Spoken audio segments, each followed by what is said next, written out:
બકરા મંડી. તમને થશે કે મેં કેમ આવું કીધું બકરા મંડી. તમને બીજો શબ્દ આપું, મરઘાઓની લડાઈ.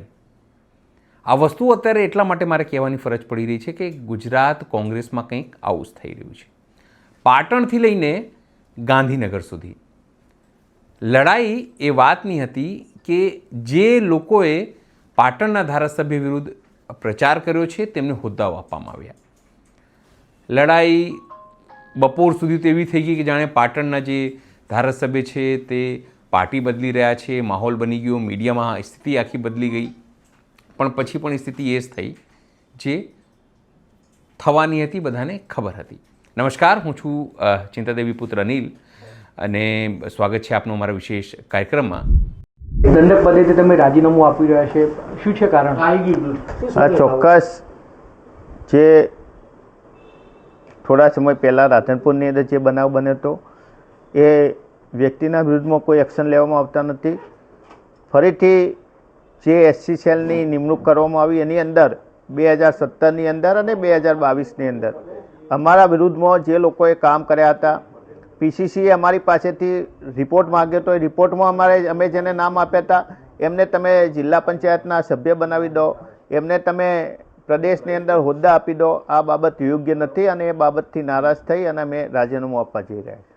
કોંગ્રેસમાં તમે યથાવત રહેશો કે કેમ? ચોક્કસ કોંગ્રેસમાં અમે યથાવત રહેવાના છીએ. પાટણની જનતાએ અમારા ઉપર ભરોસો મૂક્યો છે, પાર્ટીએ અમારા ઉપર ભરોસો મૂક્યો છે. એ ભરોસો અમે કાયમ રાખીશું અને જ્યાં સુધી અમે ચાલુ ધારાસભ્ય છે ત્યાં સુધી કોંગ્રેસમાં રહીશું.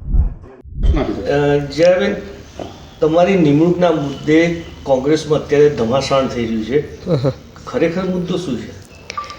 ખરેખર મુદ્દો તો એ છે કે આજે અખિલ ભારતીય રાષ્ટ્રીયના અમારા અનુસૂચિત જાતિ વિભાગના ચેરમેન આદરણીય રાજેન્દ્રપાલ ગૌતમ તેમજ ગુજરાત પ્રદેશ કોંગ્રેસના અમારા અધ્યક્ષ અમિતભાઈ ચાવડાની સૂચના અનુસાર પાટણના આગેવાનોના સહકારથી મવડી મંડળે જે મારી પસંદગી કરી અને પાટણ જિલ્લા અનુસૂચિત જાતિના ચેરમેન પદે મારી નિમણૂક કરી છે, તો મવડી મંડળે એ પણ જોયું છે કે હું 3 વાર ઇલેક્શન લડી છું. આજે પણ હું રનિંગ સદસ્ય છું, વિપક્ષની ઉપનેતા તરીકે મારી ભૂમિકા ભજવી રહી છું.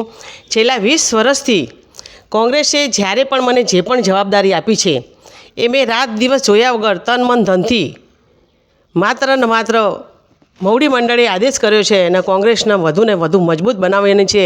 એના માટે હું વફાદારીથી મારી કામની શૈલીને જોઈ છે. જ્યારે પણ મને જે આદેશ કર્યો છે એ વફાદારીના ભાગરૂપે એમને મવડી મંડળે મારી આજે ચેરમેન પદે નિમણૂક કરી છે. તો હું તમામ મવડી મંડળનો પ્રથમ તો આભાર માનું છું. તેમજ પાટણ અનુસૂચિત જાતિના તમામ મારા ભાઈઓ, સ્નેહીજનો, મિત્રો તમામનો પણ હું આભાર માનું છું કે મને આ પદ આપ્યું છે. તો હું સૌની સાથે રહીને ખભે ખભો મિલાવીને વફાદારીથી 100% કામ કરીશ, એ પણ ખાતરી આપું છું. જય ભીમ.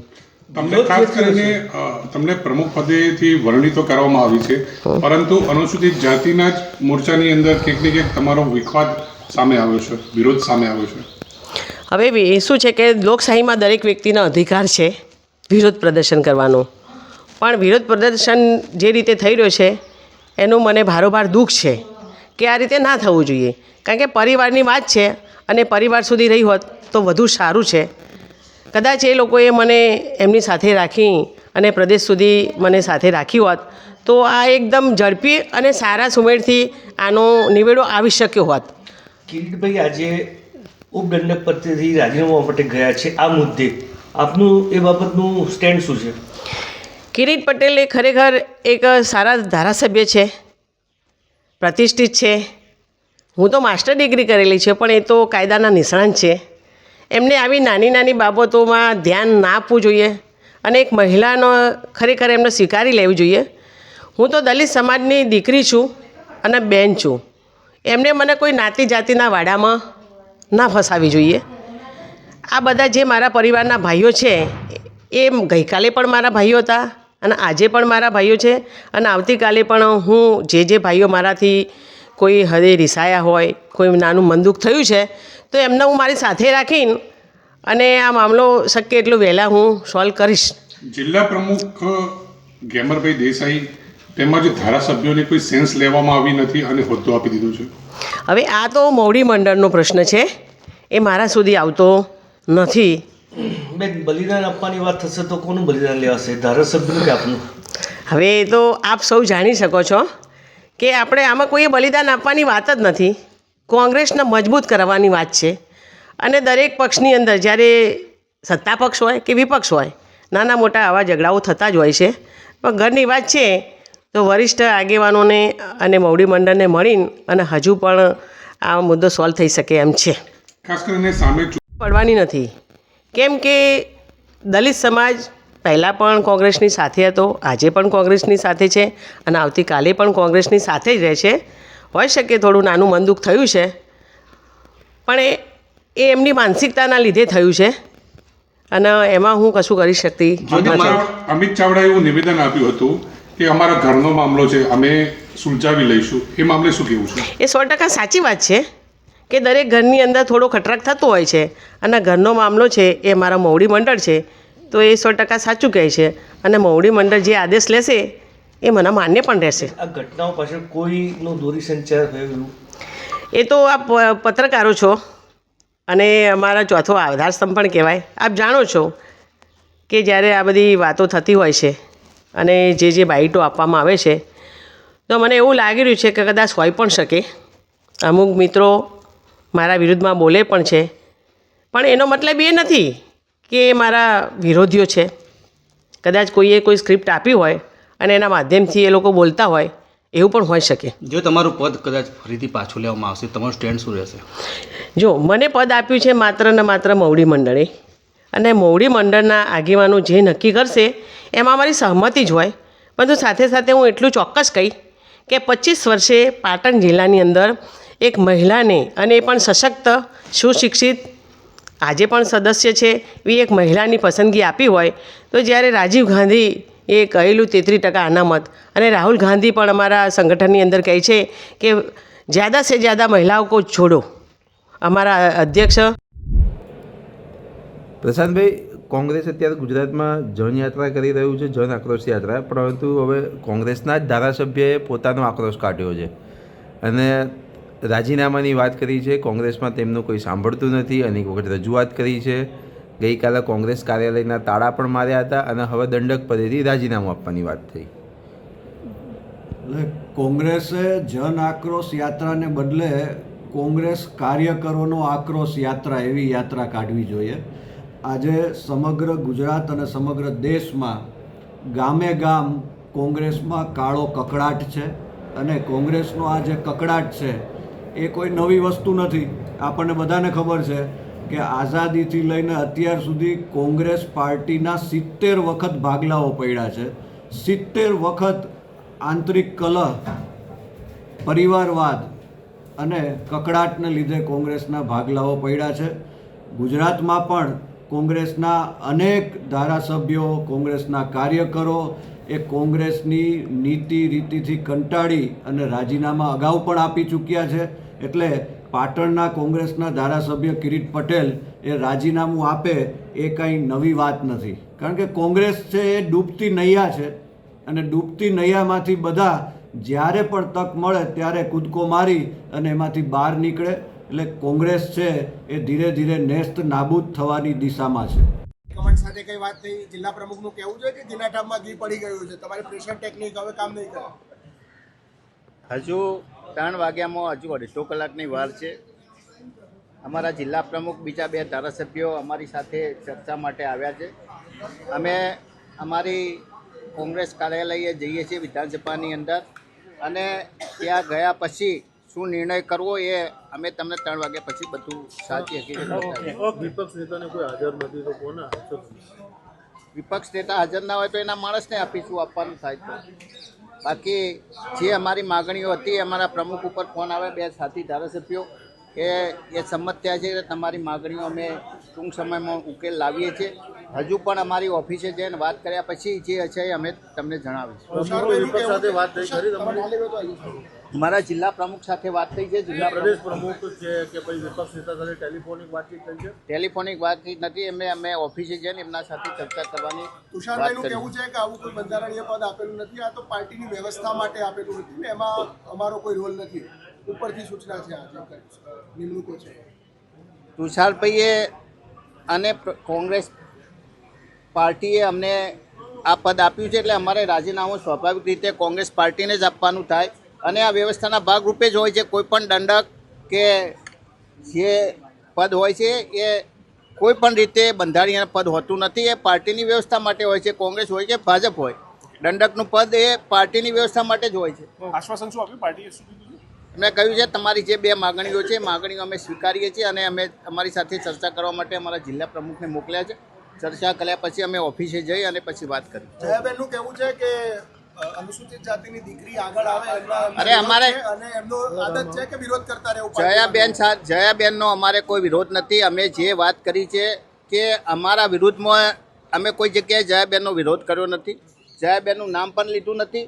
અમારી 2 જ માગણી હતી કે રાધનપુરની અંદર જે બનાવ બન્યો એ પ્રદેશ પ્રમુખની હાજરીમાં બન્યો, એના વિશે હજુ સુધી કોઈ કાર્યવાહી કરવામાં આવી નથી. અને 2017 અને 2022ની અંદર અમારા વિરુદ્ધમાં જેને કામ કર્યું હતું, પાર્ટીએ અમારી પાસે જે લેખિત માગ્યું હતું એમને હોદ્દા આપવામાં આવ્યા, એનો અમારે વાંધો છે. સાથે ચર્ચા કરી. ચોક્કસ અમારા પાટણના એક્ટિવ ધારાસભ્ય શ્રી કિરીટભાઈ પટેલની જે કંઈ થોડી ઘણી માગણીઓ હતી અને નારાજગી હતી એના વિશે અમારા સન્માન્ય પ્રદેશ પ્રમુખ અમિતભાઈ ચાવડા સાહેબ સાથે અને તુષારભાઈ ચૌધરી સાહેબ સાથે અમારી વાતચીત થઈ ગઈ છે. એ જન આક્રોશ યાત્રામાં છે. ટૂંક સમયની અંદર કિરીટભાઈની જે માગણીઓ છે એ સ્વીકારવામાં આવશે અને આ એક ઘરનો મામલો હતો અને ઘર રીતે પતાવ્યો છે. આમાં કોઈ બીજો ઇસ્યુ છે. પણ આ આટલા સમયથી અમે રજૂઆત કરી, 2017ની ચૂંટણી ગઈ, 2022ની ગઈ, 2024ની ગઈ, કિરીટભાઈએ પ્રેશર કર્યું ત્યારે જ માનવાનો વિષય કેમ આવો? નહીં, એવું કોઈ નથી. આ એક ઘરનો મામલો છે. કદાચ થોડું ધ્યાને આવ્યું એટલે અત્યારે પ્રેશરનો કોઈ પ્રશ્ન આવતો નથી. આ પારિવારિક મુદ્દો છે એટલે અમે અમારી રીતે પક્ષની રીતે અમે સોલ્યુશન લાવ્યું છે. પારિવારિક મુદ્દો તો જાહેરમાં આવ્યો, કિરીટભાઈ લઈ આવ્યા ત્યારે તમારે બધા આવું પડ્યું માર્કેટમાં. નહીં, પારિવારિક હોય ને મોટો પરિવાર હોય એટલે આવું બધું ક્યાંક થોડું ઘણું મન દુઃખ રહેતું હોય છે, પણ એ સોલ્યુશન એ ઘરમાં એનું સોલ્યુશન આવી જતું હોય છે. પાટણના કોંગ્રેસ કાર્યાલય ઉપર તાળાબંધી, ખૂબ માહોલ અરાજકતા દેવી થઈ ગયું અને અરાજકતાની સાથે એવું પણ થયું કે આરોપ લગાવવામાં આવ્યા કોંગ્રેસના જે પ્રદેશના નેતાઓ હતા એના ઉપર, સાથે જે જિગ્નેશ મેવાણી છે તેને અને બીજા પણ પદાધિકારીઓને ત્યાંથી સંભળાવવામાં આવ્યું. એવી સ્થિતિ એ થઈ ગઈ કે જે પાટણના જે ધારાસભ્ય હતા કિરીટ પટેલ, એણે તો ત્યાં સુધી કહી દીધું કે અન્યાય થઈ રહ્યો છે. જે લોકોને સિરિયસલી જે લોકો કામ કરી રહ્યા છે એ લોકો કામ નથી કરી રહ્યા, અથવા તો જે લોકો કામ નથી કરી રહ્યા એમને હોદ્દો આપવામાં આવ્યું છે. પ્રદેશ તરફથી સીધો ખુલાસો હતો કે અત્યાર સુધી મહિલાઓને ચાન્સ નથી મળ્યું, તો ચાન્સ એમને પણ મળવું જોઈએ. પણ પાટીદાર પાવર કિરીટ પટેલે પોતાના પાટણથી દેખાડ્યો અને તેમણે ચીમકી આપી દીધી કે જો તેમની વાત સાંભળવામાં નહીં આવે, માંગો જે છે માનવામાં નહીં આવે, તો તેઓ દંડક પદથી એટલે કે વિધાનસભામાં જે વ્યવસ્થા બનાવવામાં આવી છે, આમ તો એટલા કોઈ પાવરફુલ છે નહીં કોંગ્રેસ, પણ એક વ્યવસ્થા જે બનાવવામાં આવી છે એ વ્યવસ્થાના ભાગરૂપે તેઓ રાજીનામું આપી દેશે. કાલે ચીમકી આપી, તેમની વાત મને લાગે છે કોઈએ સાંભળી નહીં હોય, એટલે આજે સવારે તેઓ પાટણથી નીકળી ગયા. નીકળતાની સાથે જ તમામ મીડિયાને મેસેજ થઈ ગયો. મીડિયા તેમના MLA ક્વાર્ટર પર પહોંચી પણ ગયું. તેમનો ઇન્ટરવ્યૂ પણ થયું. તેમણે ફરીથી પોતાની ચીમકી ઉચ્ચારી અને બપોર સુધી 3 વાગ્યાનો જે ડેડલાઇન છે તેમણે આપી દીધું. એટલે જે પોતાના પક્ષને દબાવવાનો, એટલે કોંગ્રેસને જે દબાવવાનો એમનો પ્રયત્ન હતો, સ્ટ્રેટેજી હતી અથવા રણનીતિ હતી, તે તેમણે બનાવી અને સીધી રીતે મોવડી મંડળે પાટણના પ્રદેશ જે પાટણના જિલ્લા પ્રમુખ હતા તેમને મોકલ્યા, તેમને સમજાવવામાં આવ્યા અને વાત બની ગઈ. અંતે કહેવાય કે બધું ઘીના ઠામમાં ઘી આવી ગયું, ઠરી ગયું, સમોસું ઉતરું થઈ ગયું. પણ કેટલા દિવસ? સવાલ એ છે કે શું કિરીટ પટેલ ફરીથી કોંગ્રેસને નહીં દબાવે? સવાલ એ છે. સવાલ એ પણ છે કે શું કિરીટ પટેલ ભાજપમાં જઈને આ તમામ તિકડમ કરી શકે છે? દબાવી શકે છે, બોલી શકે છે? તો જવાબ છે ના. કોંગ્રેસમાં જ આ સ્ટ્રેટેજી થઈ શકે છે. લોકો કહે છે કે તો આ તો અરાજકતા જેવી સ્થિતિ છે, અશિસ્ત છે, પણ રિયલમાં આ જ લોકશાહી છે જ્યાં લોકો પોતાની વાત મૂકી શકે છે.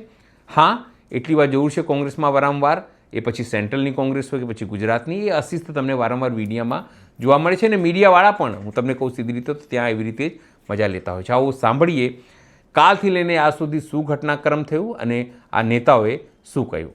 કોંગ્રેસની આ હુંસા તુસી ઉપર તમે શું વિચારો છો? જરૂરથી અમારા કોમેન્ટ બોક્સમાં કોમેન્ટ કરજો. એ સિવાય અમારી વેબસાઇટ છે www.gujaratplus.in, એના ઉપર જઈને તમે અમારા વિડીયો પણ જોઈ શકો છો અને લેટેસ્ટ અપડેટ જે સમાચાર છે એ પણ જોઈ શકો છો. અત્યારે માટે બસ આટલું જ.